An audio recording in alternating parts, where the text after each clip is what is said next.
Даниэл Корме. Ислам чарчаган окшойт. Волкановский өтө жакшы формада экен. Нейт Диас. Ооба анык исламдын эсине келтирди. Кутуктайм Волкановский 100%га жеңдиң деген максат менен бул жазууну калтырган Диас. Александр Волкановский өзүнүн сөздөрүндө. Бул салашуудагы бир рет көрдүм. 2-3 раундда, 5 раунддарда утканмын. Кел кайрадан реванш уюштурабыз. Кайсыл күн болсо да мага айырмасы жок мага. Ислам Махачев. Азыр бул салашууну көрдүм. 25 убакыттын ичинде туура сен жеңдиң. 1 минутта гана акыркы раундтун ичинде жеңдиң. Конор Макгрегор. Паунта-паунттун вафлилери.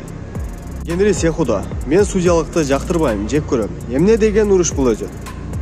Брайан Артега. UFC кандай мушташ болду? Кайсыл жакта жүрөт Хабиб өзү?